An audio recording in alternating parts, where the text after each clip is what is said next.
नमस्कार प्रिय विद्यार्थियों, वीके नॉलेज इलेक्ट्रिकल में आप सभी का स्वागत है। आईटीआई सीबीटी एग्ज़ाम होने हैं आपके वर्ष 2024 के अभी जुलाई महीने में। आईटीआई सेकेंड ईयर वाले बच्चों के लिए हम एम्प्लॉयबिलिटी स्किल की ये क्लासेज स्टार्ट की है। ये हमारी क्लास 1 है, डे 1 है। एक एक करके पहले तो आपको टॉपिक वाइज क्लासेज देंगे और फिर वो क्वेश्चन आपको करवाएंगे जो वर्ष 2021, 22, 23 में लगातार रिपीट हुए थे, हर दिन हर शिफ्ट में आते थे। हमारे साथ जुड़े रहिए। चैनल से पहली बार जुड़े हैं तो सब्सक्राइब कर लीजिए। हम आपको एक एक करके टॉप मोस्ट क्वेश्चंस की क्लासेज प्रोवाइड करवाएंगे और एम्प्लॉयबिलिटी स्किल में 50 में से 50 नंबर आपके पक्के करवाएंगे। 25 क्वेश्चन आएंगे। थ्योरी के बाद यही है वो सब्जेक्ट जिसके सबसे ज़्यादा क्वेश्चन आएंगे। आपके थ्योरी के क्वेश्चन आएंगे 38, एम्प्लॉयबिलिटी स्किल के क्वेश्चन आएंगे 25। 2-2 नंबर के रहते हैं, पूरे 50 नंबर कन्फर्म करवा देंगे। जितनी क्लासेज हम एग्ज़ाम तक आपको देंगे, आप बस उन सारी क्लासेज को अटेंड ज़रूर कर लेना। तो चैनल से पहली बार जुड़े हैं तो सब्सक्राइब कर लो और ये वीडियो अपने दोस्तों तक ज़रूर फॉरवर्ड कर देना। बिल्कुल हम जो आपको करवा रहे हैं ऐसे ही क्वेश्चन पेपर में आएंगे और अच्छे से इन क्वेश्चंस को आपको पढ़ना है। सब्जेक्ट वाइज करवाएंगे, टॉपिक वाइज करवाएंगे। आज जो हम एम्प्लॉयबिलिटी स्किल का सब्जेक्ट या टॉपिक ले रहे हैं उसका नाम है आईटी, जो हमारा इंफॉर्मेशन टेक्नोलॉजी का है, उसके क्वेश्चंस ले रहे हैं और उस पर हम चर्चाएं करेंगे। हाँ, एक जानकारी आपको और दे दूं, इस वीडियो के डिस्क्रिप्शन में लिंक दिया गया है। हमारा ऐप डाउनलोड कीजिएगा। ऐप में एम्प्लॉयबिलिटी स्किल के टेस्ट आपके लिए अवेलेबल है। आप उन टेस्ट को अटेंड कर सकते हैं, आप उन टेस्टों को ज्वाइन कर सकते हैं और ज़रूर टेस्ट अटेंड करके अपनी तैयारी परखिए। क्वेश्चन इंग्लिश में है क्योंकि ये जो कुछ क्वेश्चंस हैं ये इंग्लिश में ही आएंगे, क्योंकि इसमें ABCD वाले मतलब एक तरह से इंग्लिश की ग्रामर वाले क्वेश्चंस रहते हैं। मैं आपको इनकी हिंदी ज़रूर अपडेट करवा दूंगा और साथ में हम जो विश्लेषण करेंगे वो हिंदी में ही करेंगे। तो आइए शुरू करते हैं। ये रहा पहला क्वेश्चन आपके सामने, ठीक है जी। देखो सवाल क्या पूछ रहा है। The plumber the pipes yesterday, repair के ऑप्शन दे रहा है सारे। वो कह रहा है कि प्लम्बर कल पाइप रिपेयर कर गया था। अब देखो आपके मुंह से ये निकल रहा है कि कल कर गया था। ये पास्ट की बात कर रहा है, यानी बीते हुए कल की बात कर रहा है। बीते हुए कल के साथ में ध्यान रखना वाज या वर लगता है। टेंस की बात कर रहा हूँ मैं, इतनी थोड़ी बहुत इंग्लिश का पकड़ आप रखा करो। और इसके साथ में वर्ब की हमेशा सेकंड फॉर्म लगती है, ये ध्यान रखना। तो यानी वाज किस में दिया है, तो यहाँ पर वाज दिया है, इसमें भी दिया है, तो मतलब बी और ए को तो काट ही दो।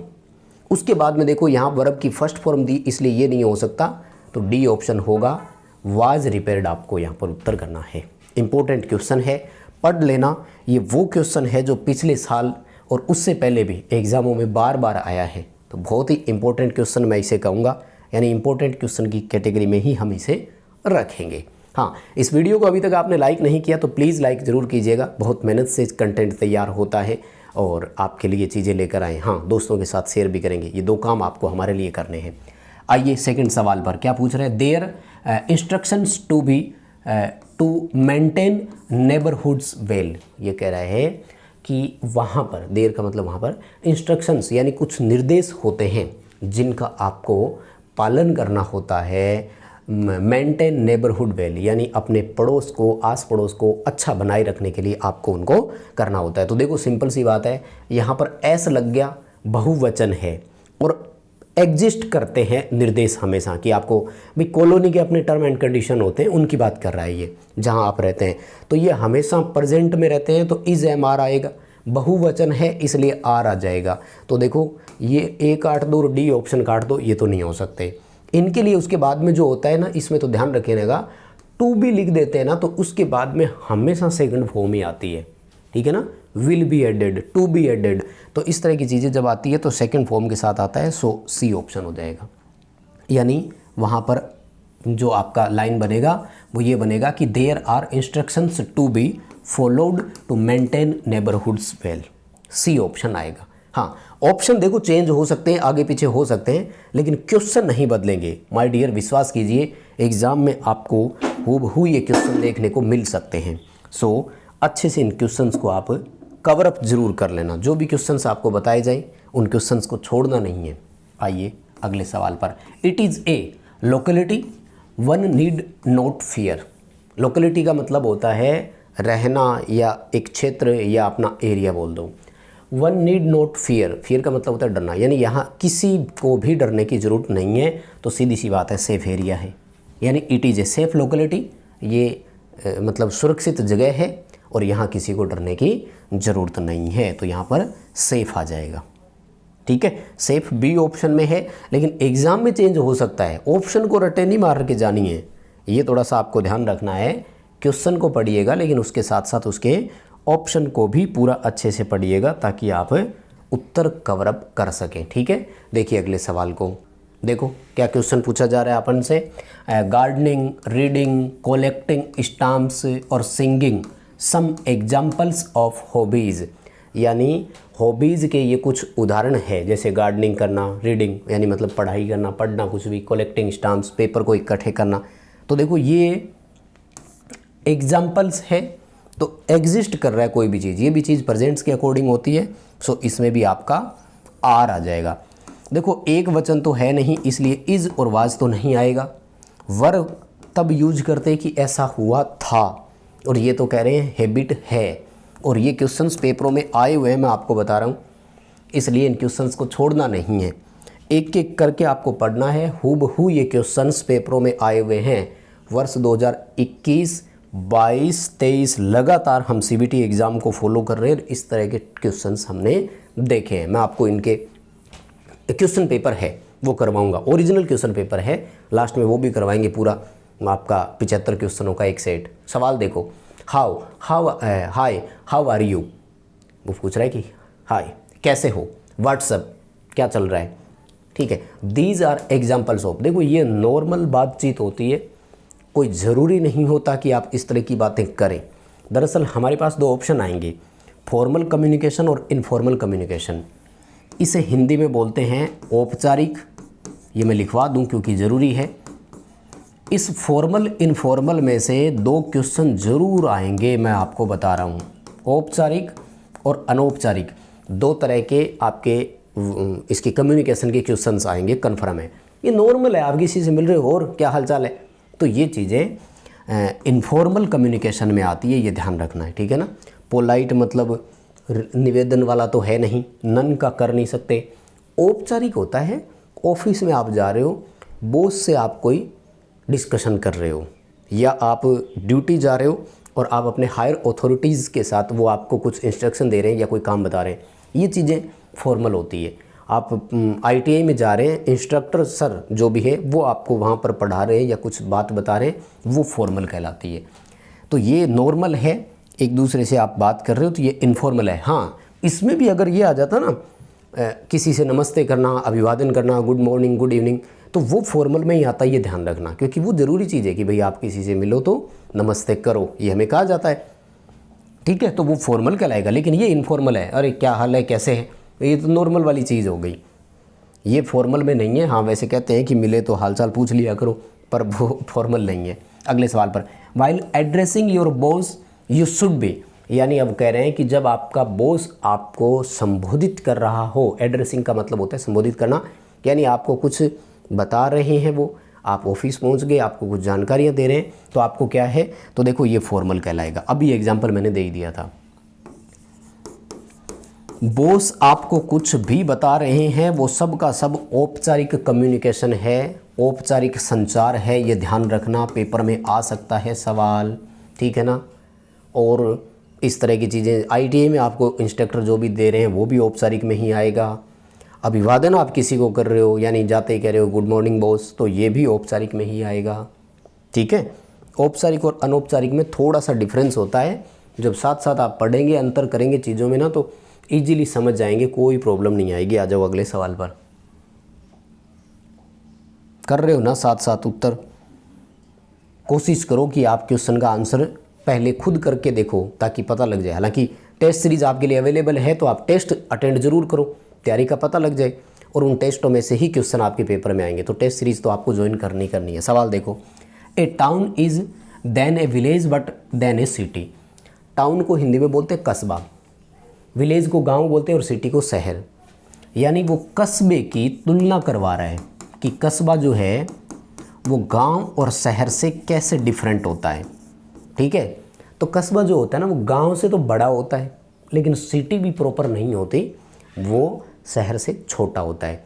यानी विकासशील बोल सकते हो आप, विकसित भी नहीं है। मान लेते हैं कि सिटी है वो पूरी तरह से डेवलप है और गांव जो है वो विकसित है नहीं, एक एग्जांपल मान रहे, तो ये इन दोनों के बीच का है।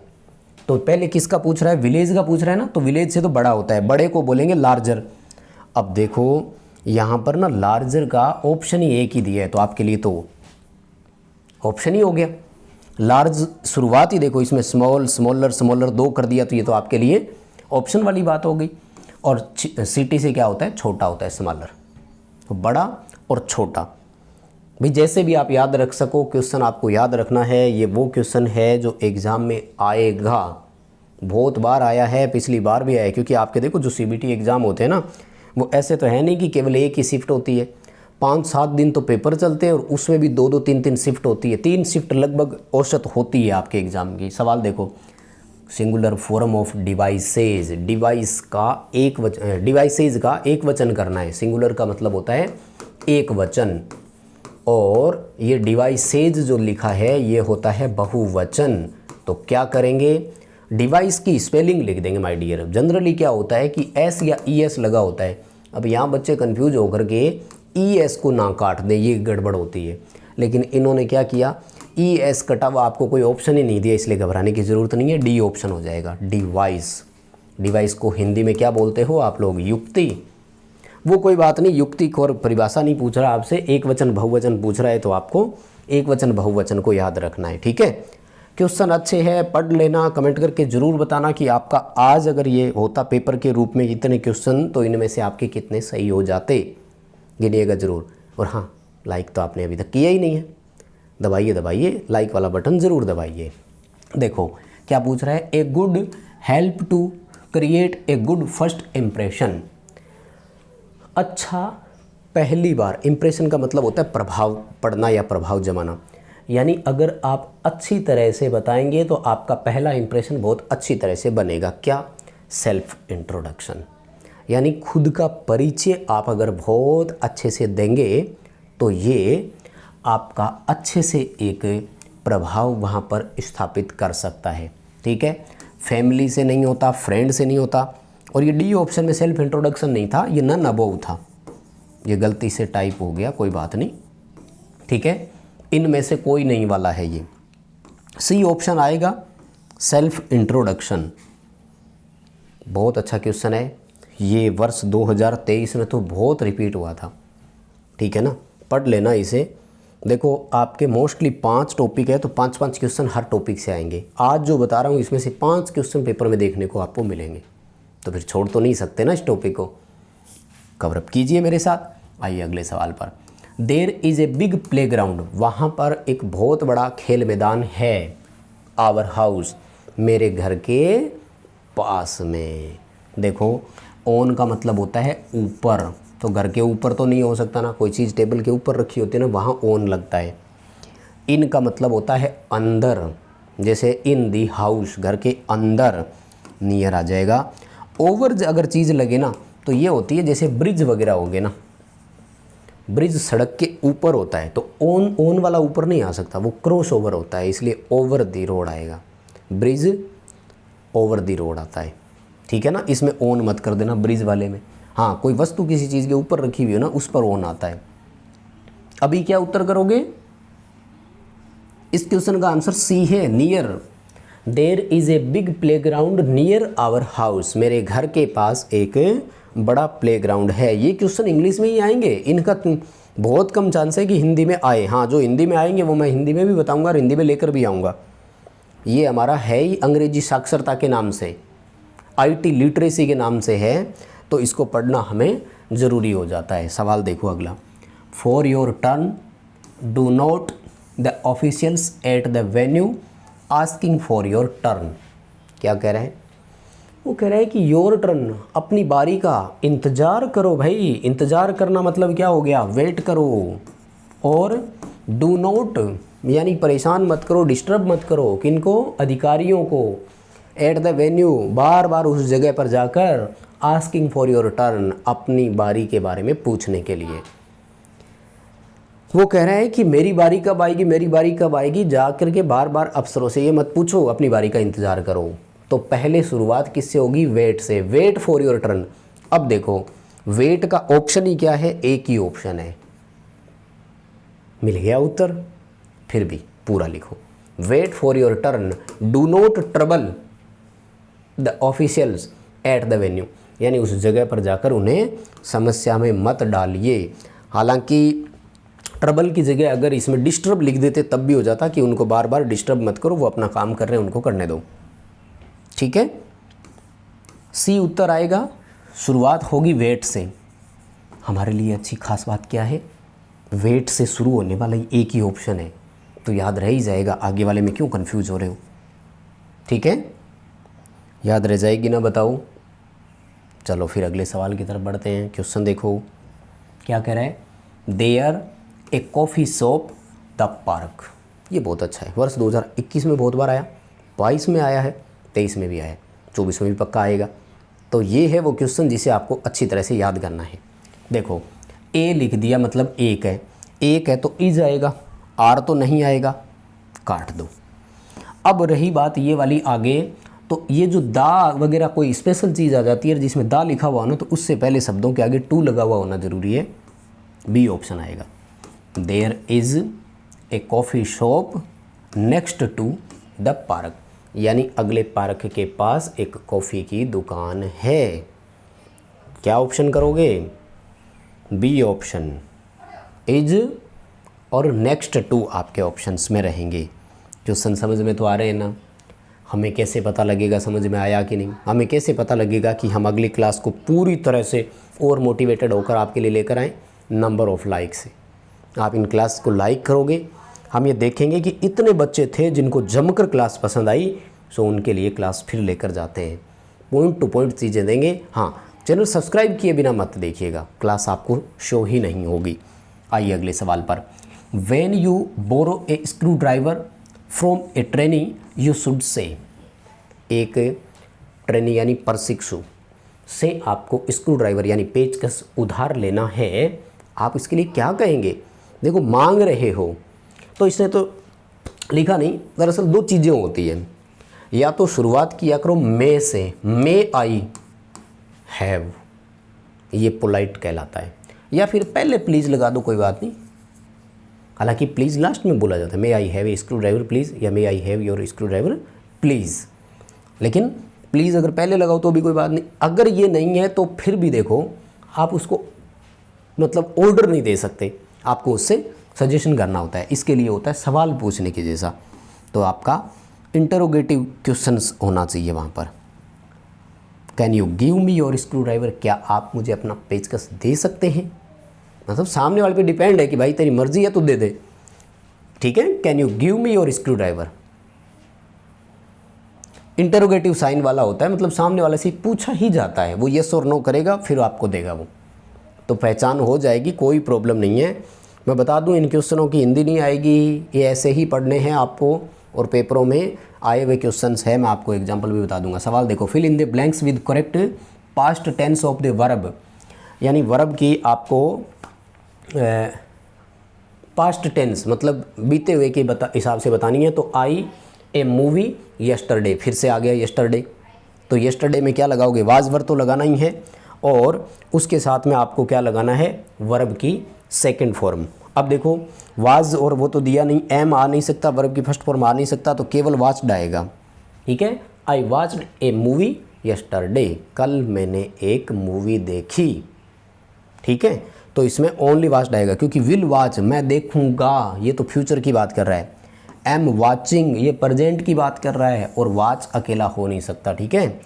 आई वाच्ड ए मूवी यस्टरडे, क्या उत्तर करोगे? सी ऑप्शन आएगा आपका इसमें यहाँ पर। चलिए अगले क्वेश्चन की तरफ पढ़ लीजिए इसे फटाफट से। क्या कह रहे हैं देखो, रोल मॉडल्स का क्वेश्चन अपन से पूछ रहे हैं। रोल मॉडल कौन होते हैं? हिंदी में बोल सकते हो आदर्श।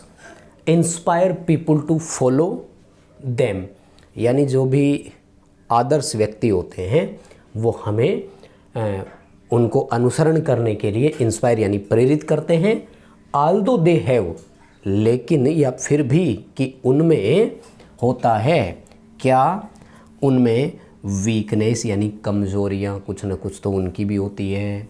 और हैव मेट यानी वो भी कभी न कभी फेल हुए होते हैं। सी ऑप्शन आएगा।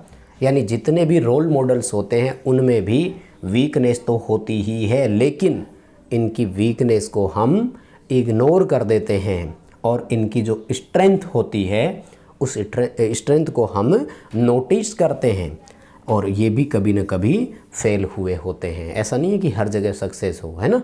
जैसे बड़ा कोई फिल्म स्टार है तो ऐसे थोड़ी है उसकी फिल्में हमेशा चलती है, कभी ना कभी तो उसकी भी फ्लॉप होती है। खैर, हमें हमारे क्वेश्चन से मतलब है। इस क्वेश्चन का आंसर आपको सी करना है कि उनमें भी कमज़ोरियाँ होती है और वो भी कभी न कभी फेल हुए होते हैं। देखो जी, अगला सवाल देखो क्या कह रहा है। Writing emails, letters, memos, order filling form, contracts, proposals and quotation. दरअसल ये होते हैं किसी काम को आप मौखिक नाम बता करके लिखित में देना। जैसे आप सुपरवाइज़र को काम देते हो तो सुपरवाइज़र को काम एक तो वर्बली बताना होता है, बोल दिया नहीं, एक होता है लिखित में देना, इसे बोलते हैं डेली का कोटेशन तैयार करना। मेमो भी इसी को ही बोलते हैं। तो ये सब चीज़ें हैं ना, ये हमारी नॉन वर्बल की श्रेणी में आएगी, ये ध्यान रखना। नॉन वर्बल को हिंदी में बोलते हैं गैर मौखिक। ये बहुत ही इंपॉर्टेंट क्वेश्चन है, ध्यान से पढ़िएगा। अब ये है तो ऑफिशियल काम ही, लेकिन कई बार क्या होता है कि वार्तालाप में वो चीज़ें इग्नोर हो जाती है और बाद में हाईलाइट होती है कि नहीं आपने मुझे ऐसा कहा ही नहीं। इसलिए कुछ काम ऐसे होते हैं जो लिखित में दिए जाते हैं। ये देखो, ये लिखा है ना, वर्क प्लेस कम्युनिकेशन, कार्यकारी क्षेत्र में, तो इसे गैर मौखिक बोला जाता है। यानी ये रिटर्न वर्क कहलाते हैं, रिटर्न में देने का फिर प्रूफ होता है। तो सुपरवाइज़र जो होता है ना वो जो भी काम करवाना होता है तो वो सुपरवाइज़र को जो काम दिया जाता है वो मेमो या कोटेशन कहलाती है। और कॉन्ट्रैक्ट तो अपने रिटर्न साइन ही होते हैं हमेशा, है ना। अपने प्लांट में है ना, हम यही तो कहे सुपरवाइज़र को क्या कर रहे हैं, कोटेशन ही तो डाल रहे हैं डेली लिख करके कि भाई आज आपको ये करना है, तो लिखित में देते हैं। अगला सवाल, रेन वाटर हार्वेस्टिंग, जल संरक्षण, वर्षा जल, रेन वाटर मतलब वर्षा के जल को, हार्वेस्टिंग का मतलब है संरक्षण करना यानी बचाना। टू प्रिवेंट वाटर स्कार्सिटी, मतलब जल की जो कमी आती है। स्कार्सिटी का मतलब होता है एक तरह से त्याग, कमी आना। तो वो कहता है कि अगर वर्षा जल का आप हार्वेस्टिंग यानी संरक्षण कर लेंगे तो पानी की कमी हमें नहीं आएगी।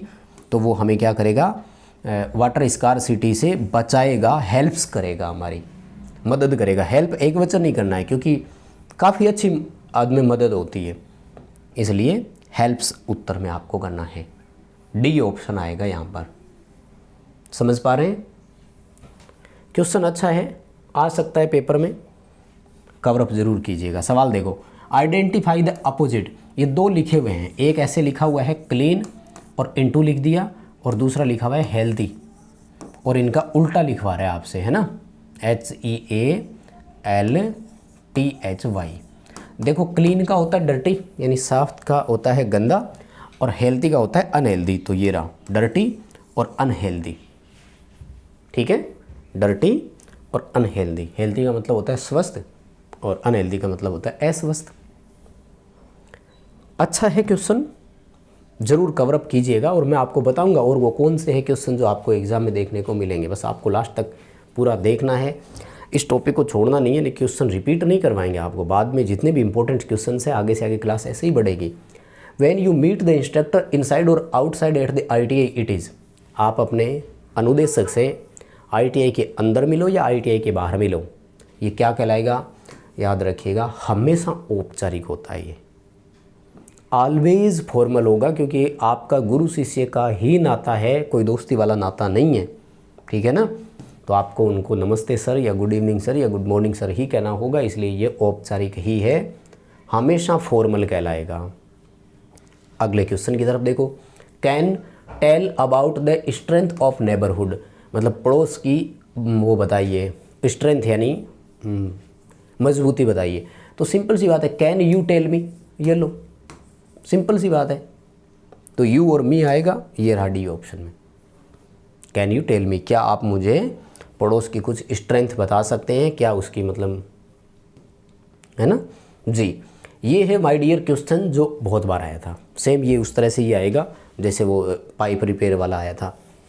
कुमार किसी का नाम है, ए गुड कारपेंटर, एक अच्छा कारपेंटर है, एक वचन है तो इज आएगा ना।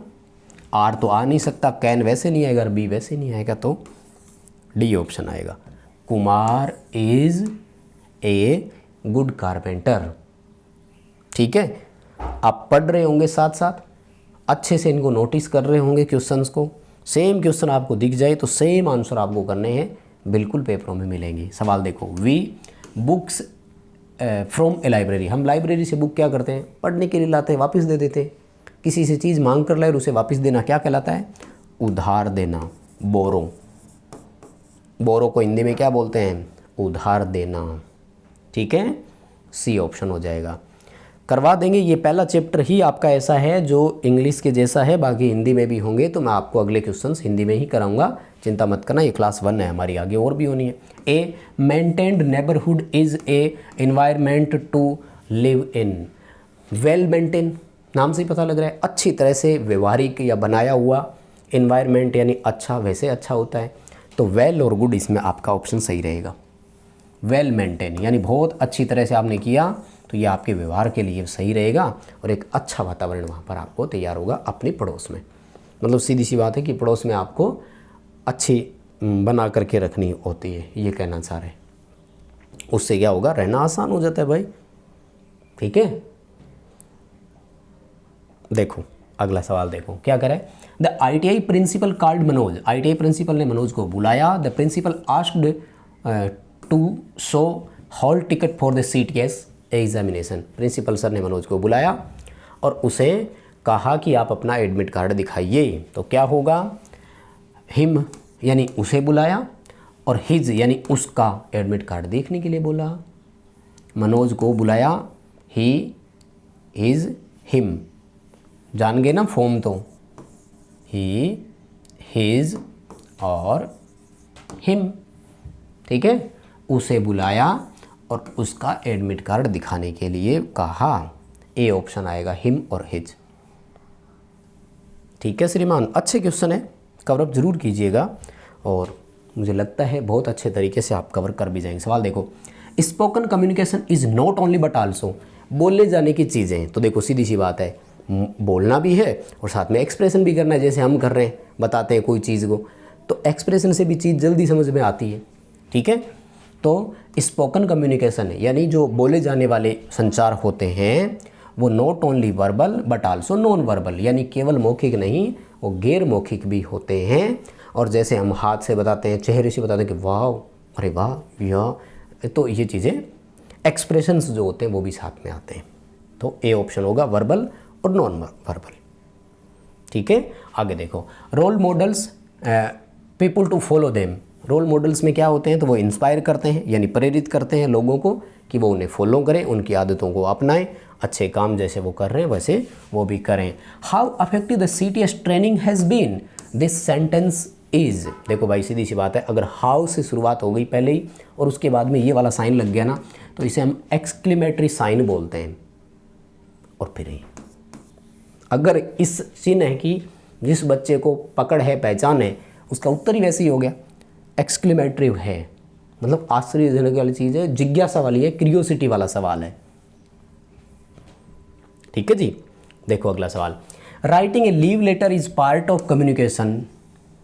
लीव के लिए लेटर लिखना है, फॉर्मल वर्क प्लेस आएगा, औपचारिक ही कहलाएगा कि भाई मुझे छुट्टी जाना है, एप्लीकेशन लिख करके जाओगे, सीधे तो नहीं जा सकते ना, तो छुट्टी जाना है, ये आपके लिए फॉर्मल कम्युनिकेशन होगा। उसके बाद में देखो क्या कह रहा है, फिक्स कर दो, मापन ले लो, पुल यानी खींचो, lift, grind, mix, operate are example of, ये सारे किसके हैं, काम करने की जैसे ही है ना। एक्शन वर्ड्स हैं, प्रोनाउंस नहीं हो सकते। प्रोनाउंस तो होते हैं कि केवल हम उनको चीज़ों से बुलाते हैं, जैसे टेबल, पंखा, तो ये तो हो गए प्रोनाउंस। डिस्क्राइबिंग, किसी चीज़ की व्याख्या करते हैं, जैसे ये खतरनाक है, कोई चीज़ के बारे में बताया तो वो चीज़। अभी तो बी आएगा, एक्शन वर्ड है, यानी ये क्रियात्मक वर्ड है जिनसे हम काम करते हैं, जिनकी क्रियाएं होती है। ग्रीटिंग हेल्प्स टू, ग्रीटिंग का मतलब होता है एक तरह से किसी चीज़ से मिलना, बातचीत करना, मिलनसार जिनको अपन बोलते हैं। तो मैं आपको इसका उत्तर और ऑप्शन दोनों वही दिखाता हूँ, बाकी चीज़ें तो फिर हम एक बार कर देते हैं नीचे की तरफ। ठीक है, ए ऑप्शन आएगा। Establish a connection with someone you meet in formal and informal situation, यानी किसी से औपचारिक रूप से मिले या अनौपचारिक रूप से मिले, वो एक बहुत बढ़िया कनेक्शन किसी के साथ आपका स्थापित करेगा अगर आप उससे व्यवहार करके अच्छे से मिलते हैं तब। क्वेश्चन पढ़ लो, ऑप्शन पढ़ लो, याद रखना है। बस माय डियर स्टूडेंट, क्लास यहीं रोकेंगे। उम्मीद कर रहा हूँ कि बहुत अच्छे से क्वेश्चंस आपको बताए होंगे। वीडियो लाइक किए बिना नहीं जा सकते, चैनल तो सब्सक्राइब करना ही है, नहीं तो अगली क्लासेस का नोटिफिकेशन ही नहीं आएगा आपके पास। और अपने दोस्तों तक इसे पहुँचाइए, शेयर कीजिए। डिस्क्रिप्शन में लिंक है, ऐप डाउनलोड करो, ऐसे ही क्वेश्चंस की टेस्ट सीरीज अवेलेबल है, अटेंड कीजिएगा उसे। बहुत धन्यवाद।